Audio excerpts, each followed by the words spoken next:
Mesdames, Messieurs, invité du journal reçoit M. Blanchard Mongomba, secrétaire général du Nouvel Élan, parti politique cher à l'ancien Premier ministre Adolphe Muziko, parti politique qui propose carrément une guerre contre le Rwanda. Est-ce que la RDC est aujourd'hui prête à entrer en guerre avec le Rwanda? C'est de cela qui sera question. Bienvenue, Monsieur Mongomba.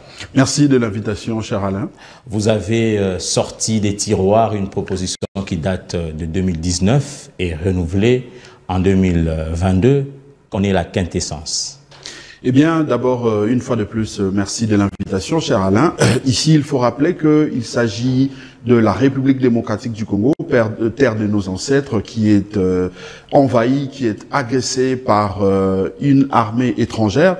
Et face à cette situation, tout citoyen, tout nationaliste ne peut que travailler, ne peut que penser comment libérer justement cette terre de nos ancêtres pour que demain nous ne soyons pas comptables de ce qui pourrait arriver. Voilà pourquoi l'ancien Premier ministre Adolphe Muzito, déjà en 2019, lorsque cette question était posée, il a répondu, comme vous l'avez dit, qu'il fallait justement se préparer à avoir une armée capable de faire la guerre, parce qu'il faut rappeler chaque fois que la guerre ou la situation que nous traversons dans la partie est de notre pays ne date pas d'aujourd'hui. C'est une situation qui date de plus de 30 ans. Et aujourd'hui, nous avions compris que c'est le Rwanda qui est le principal agresseur. C'est le Rwanda qui nous en veut par rapport à nos richesses, par rapport à notre sous-sol. Et nous nous disons que puisque le Rwanda n'écoute pas les discours du dialogue, n'écoute pas tout ce qui est diplomatie et autres, autant mieux préparer notre armée, avoir une armée forte pour justement aller à l'offensive,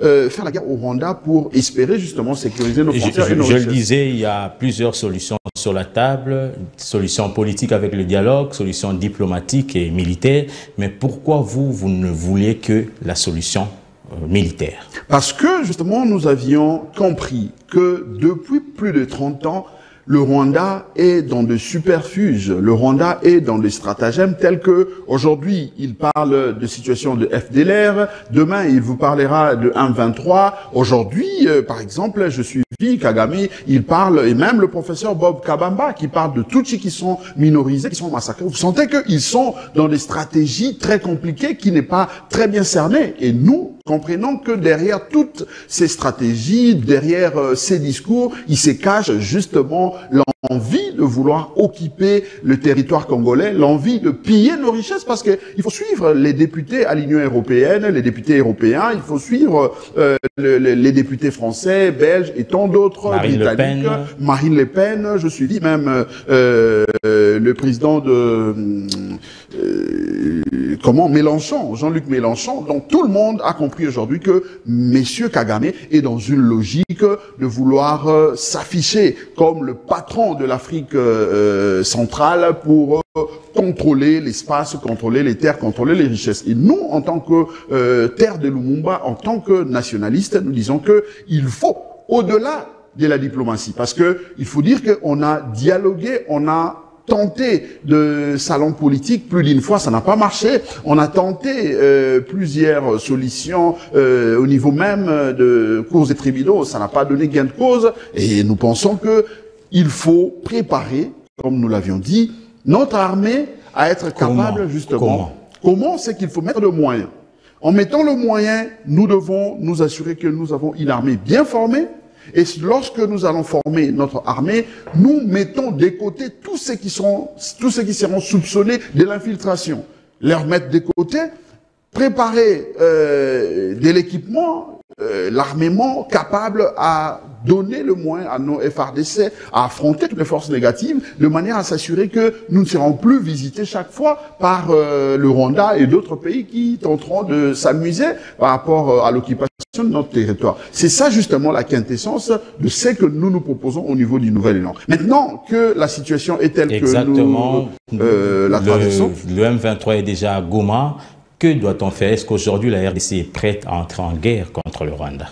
Le M23, mais nous, cher Alain, nous devons dire clairement que nous voyons le Rwanda parce que nous avions vu les militaires qui se sont battus avec nos forces loyalistes à Goma et même un peu partout là-bas, ce sont les militaires rwandais qui se sont battus. Et même lorsque vous suivez le discours de Kagame et même le porte-parole de son gouvernement et tous les autres, ils parlent en termes de l'armée rwandaise. C'est-à-dire que la RDC fait face au Rwanda, fait face à l'armée rwandaise qui nous a agressés, qui occupe justement le sol congolais. Et ici, nous pensons que nous devons nous prendre en charge comme citoyens, comme peuple, parce que c'est la détermination, cher Alain. Ici, il ne s'agit pas d'abord de l'armée. L'armée, c'est vrai, doit être au devant de la scène, mais tout le peuple doit s'aligner derrière cette armée. Il ne s'agit pas de l'opposition, moins encore de la majorité. Ici, il s'agit du peuple congolais. Malheureusement, nous devons accompagner on ne sent pas cette cohésion, surtout au niveau de vous, les politiques. Non, mais moi, je crois que si vous aviez suivi, moi, j'ai signé en tant que secrétaire général du parti Nouvel Élan. Oui, oui. Nous avions signé un communiqué en soutien au FARDC, mais également en mobilisant tout le peuple que nous devons nous aligner derrière le FARDC, parce qu'ici, il s'agit du Congo. Il ne s'agit pas de messieurs Tshisekedi, il ne s'agit pas de messieurs X ou Y Mouzito, mais il s'agit du Congo qui est menacé. Est-ce qu'un simple communiqué suffit? Non, un simple communiqué. Qu'est-ce que vous prévoyez? Nous prévoyons justement plusieurs activités de sensibilisation, parce qu'au-delà de la sensibilisation, nous ne gouvernons pas. Nous faisons aussi des propositions à ceux qui sont aux affaires, de manière à suivre ce que nous proposons pour que nous puissions justement arriver à vaincre, à réussir cette épreuve douloureuse qui nous oppose à l'armée rwandaise, et nous pensons qu'ils vont nous écouter. Donc, ici, nous interpellons toute la classe politique, la société civile, l'opposition comme la majorité, les églises et toutes les autres forces sociales, que nous puissions nous aligner derrière nos FARDC. Nous puissions donner la force à nos FARDC. Parce que là, il s'agit du Congo qui est menacé. C'est le territoire congolais qui est occupé par une armée rwandaise. Et lorsque nous ne parlons pas le même langage, espérant ou croyant que nous allons faire du mal à X ou Y personnes, eh ben, c'est le Congo qui est en train de partir. Donc ici, nous devons nous lever, nous devons nous mobiliser pour préserver nos terres. Lorsque nous allons finir cette question de mettre de côté l'occupation rwandaise, nous allons nous regarder en face pour revenir dans nos combats politiques, le programme, le projet de qui, de tel ou de tel autre. Mais à l'instant, nous ne pouvons pas aller dans ce sens-là, nous devons parler le même langage, nous devons regarder dans la même direction pour espérer justement sortir notre pays de cette situation. Le chef de l'État a proposé que toute la population fasse un effort de guerre. Qu'en pensez-vous? Je crois que c'est une initiative à soutenir, parce que les FARDC ont besoin de moyens. Les FARDC ont besoin de moyens, en plus de ce que le gouvernement est obligé à faire, tout le peuple, les privés comme des salariés autres, nous sommes appelés à soutenir justement nos vaillants militaires qui sont au front, parce que ils en ont besoin effectivement. Ici, ils ont leur famille qui ont besoin de quelque chose, eux-mêmes au front, ils ont besoin de munitions et autres. Nous devons aller dans ce sens-là, pourvu que nous puissions nous assurer qu'ils ne manqueront pas de munitions, ils ne manqueront pas de l'équipement pour faire face justement à cette épreuve qui nous oppose à l'armée du petit Rwandais.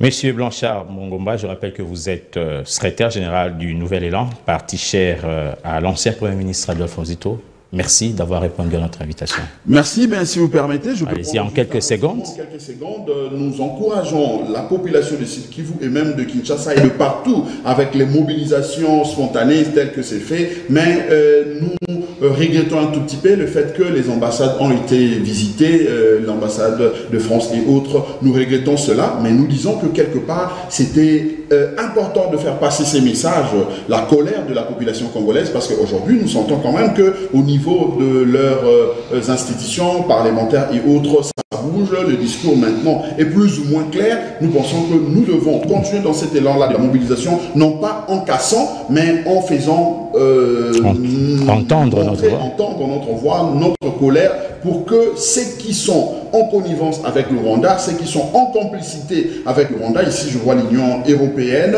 et même aujourd'hui l'Union africaine ne parle pas un langage clair.